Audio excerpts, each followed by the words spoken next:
నమస్కారం అండి. మహాదేవ. సాధారణంగా వివాహం జరిగిన తర్వాత అప్పగింతల కార్యక్రమంలో ఖచ్చితంగా ఆ అమ్మాయి తరఫున ప్రతి ఒక్కరు ఎంత కఠినంగా ఉన్నోళ్ళైనా సరే ఖచ్చితంగా ఏడవాల్సిందే అమ్మాయిని పంపిస్తున్నందుకు. అంటే వాళ్ళు ఏడవటంలో అర్థం ఉంది. అమ్మాయి ఏడవటమైనా నా వాళ్ళందరినీ వదిలిపెట్టి వెళ్తున్నా అనే ఒక బాధ ఉంటుంది. వీళ్ళైనా అల్లారు ముద్దుగా పెంచుకున్న నా కూతుర్ని ఇంకో కుటుంబంలో పంపిస్తున్నా నేను ఇంకా అనే బాధ వీళ్ళలో ఉంటుంది. కానీ ఇంకా లైఫ్ లాంగ్ తన జీవితం అక్కడే తను బాగుండాలని హ్యాపీగా పంపిస్తే పోయిందేముంది, ఇలా ఏడుస్తూ పంపించడం ఎంతవరకు కరెక్టు అని అంటే ఏం చెప్తారు? అంటే ఇది చాలా సున్నితమైనటువంటి ప్రశ్న. ఎందువలన అంటే సహజంగా మనకి వివాహ క్రతు అంతా మనం చూస్తే కన్యాదానం ఇచ్చేటప్పుడు కొంతమందికి కళ్ళు చెమరుస్తాయి. కారణం ఏంటంటే అమ్మాయి చేతిని తీసుకొని వెళ్ళి ఇంకొకళ్ళ చేతుల్లో పెడుతున్నాము అన్నప్పుడు ఇక ఈ బాధ్యతని పూర్తిగా నీది అని చెప్తాం. ఇంటి పేరుని మారుస్తాం. ఇక నుంచి ఇప్పటిదాకా ఒక ఇంటి పేరుతో ఉన్నటువంటి స్త్రీకి ఇంకొక ఇంటి పేరు ఇచ్చేస్తాం. గోత్రం మారుస్తాం. ఇక నుంచి మీరన్నట్టు మీ జీవితం అక్కడ అనేటటువంటి మాటని చెప్తున్నాం. కానీ ఇప్పుడు ఒక 20 సంవత్సరాలు 30 సంవత్సరాలు అమ్మాయిని మన ఆడపిల్లగా మనం చూసుకొని సర్వస్వతంత్రాలు మనవి, ఏ పని చేస్తున్నా ముందు మా అమ్మాయి ఉండాలి, లేదా ఇంట్లోకి రాగానే శిరీష అని పిలవడం అలవాటు, లేదా లక్ష్మి అని పిలవడం అలవాటు. ఇలా ఈ అలవాటు అయిపోయినటువంటి యొక్క పిల్లని ఇక నుంచి మళ్ళీ మా ఇంటికి రావాలి అనేసరికి మళ్ళీ కొన్ని పర్మిషన్ల ద్వారా పిల్ల ఇక్కడికి రావాల్సి వస్తుంది. కానీ మీరు పిలిచినప్పుడల్లా రావడానికి అవకాశం లేదు. అట్లాగే మనకి ఆషాఢ మాసం లాంటివి ఏవైనా ఇబ్బందులు ఇట్లాంటివి వస్తే కొన్ని సందర్భాల్లో అసలు రాకూడదు అని చెప్తారు. మరి అటువంటి ఇబ్బందులు ఇహ నుంచి ఎప్పుడైతే భర్త ఒప్పుకోడో లేదంటే అత్తమావగారులు ఒప్పుకుంటారో ఒప్పుకోరో, ఇటువంటి వాటన్నిటి మీద కూడాను వాళ్ళందరికీ ఆ సమయంలో అది జ్ఞాపకం వచ్చి, అయ్యో ఇదివరకటంత స్వతంత్రం ఇహ నుంచి నేను నా కూతురు మీద నేను ప్రకటించలేను. నువ్వు నాతో పాటు రా, ఒక 1 month ఫారెన్ వెళ్తున్నాను, నువ్వు కూడా నాతో పాటు ఉండు అనే మాట అనగలరా? స్వతంత్రం ఉండదు.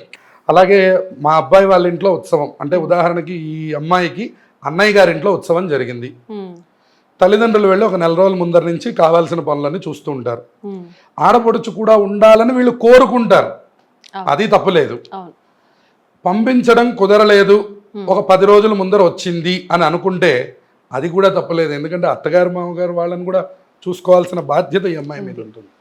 కానీ వీళ్ళందరికీ గుర్తొచ్చేది ఏమిటంటే, అరెరే అంత స్వతంత్రం ఇహ లేదే. నమమా అని కన్యాదానం చేయకపోయినా ఇహ నుంచి ఆ స్వతంత్రాన్ని ప్రకటించలేము. నేను సినిమాకి వెళుతున్నాను కాబట్టి నువ్వు కూడా సినిమాకి వచ్చేసేయి అనలేరు. నేను బయటికి వెళుతున్నాను కూరలు తెచ్చుకోవడానికి, నువ్వు కూడా రా అనడానికి అవకాశం లేదు. కానీ ఇదివరకు ఆ మాటలన్నీ చెప్పాం. అమ్మా నేను నాన్న అక్కడ ఉంటాం, నువ్వు డైరెక్ట్గా అటు నుంచి అటు వచ్చేసేయి అంటే ఓకే జాయిన్ అయిపోవడం, వాళ్ళకి కావాల్సినటువంటి పనులన్నీ చేసుకోవడం. అలాగే బయటికి వెళుతున్నాము, షాపింగ్కి వెళ్తున్నాము, ఒక చీర కొనుక్కుంటున్నాము అంటే తల్లి ఒక చీర, కూతురుకు ఒక చీర కొనేసుకుంటారు.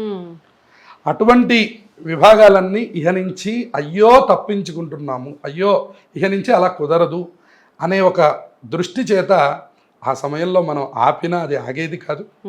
కానీ మీరన్నట్టు ఇదివరకటి కంటే ఇప్పుడు కొంచెం అప్డేట్ అయిన విషయం ఏమిటంటే, ఇదివరకటంతటి ఏడుపులు ఇప్పుడు లేవు. ఎందువలన అంటే వాళ్ళకు కూడా తెలుస్తుంది, ఇవాళ వీడియో కాల్స్ ఉన్నాయి, ఫోన్ కాల్స్ ఉన్నాయి, అన్నీ వాట్సాప్ ఉంది, ప్రతి యాక్టివిటీ తెలిసే ఛాన్స్ ఉంది, స్టేటస్ ఉంది, అన్నీ ఉన్నాయి. కాబట్టి ఇదివరకటంత స్థాయి ఇప్పుడు లేదు. ఇదివరకటంటే వేరే ఊరిస్తే మళ్ళీ ఎప్పుడు వెళ్ళి అమ్మాయిని చూస్తామో, ఎందుకంటే పండగ రాందే ఊరికే వియ్యాల వారింటికి వెళ్ళలేము.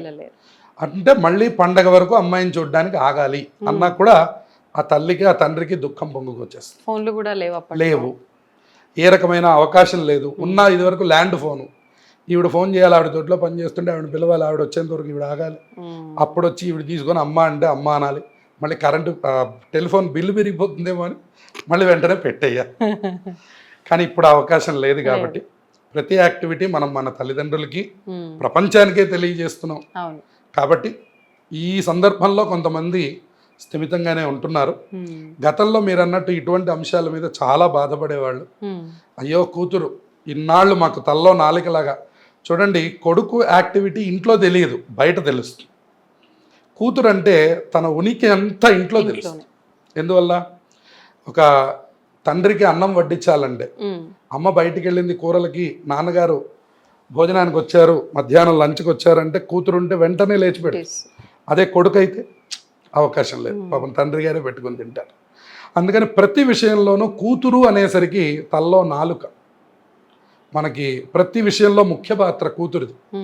కాబట్టి అటువంటి కూతురు ఇక నుంచి మనం పిలిస్తే వచ్చే అవకాశం లేదు అనేటటువంటి బాధ ఈ అప్పగింతల సమయంలోనే వస్తుంది. కారణం ఏంటంటే ఆ మాటలన్నీ అక్కడ చెప్తారు. ఇన్నాళ్ళు నేను పెంచాను, ఇక నుంచి నీకు అప్పచెప్పేస్తున్నాను, ఇక నుంచి నీతో పాటే నడుస్తుంది, నువ్వు ఎటు నడిస్తే అటు నడుస్తుంది. అంతేగా, ఫారెన్ వెళ్తే ఫారెన్ వెళ్ళిపోతుంది, బెంగళూరులో కాపురం పెడితే బెంగళూరు వెళ్ళిపోతుంది. మేమేదో ఇక్కడ విజయవాడలో ఉంటాం, వాళ్ళు ఎక్కడో బెంగళూరులో ఉంటారు.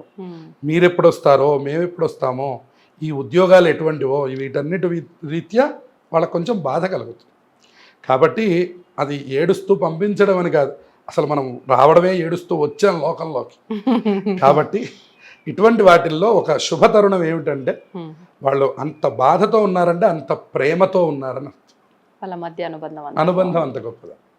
అంటే ఏడవని వాళ్ళ అనుబంధం లేని వాళ్ళని కాదు, వాళ్ళ మనసు అంత దృఢంగా ఉందని.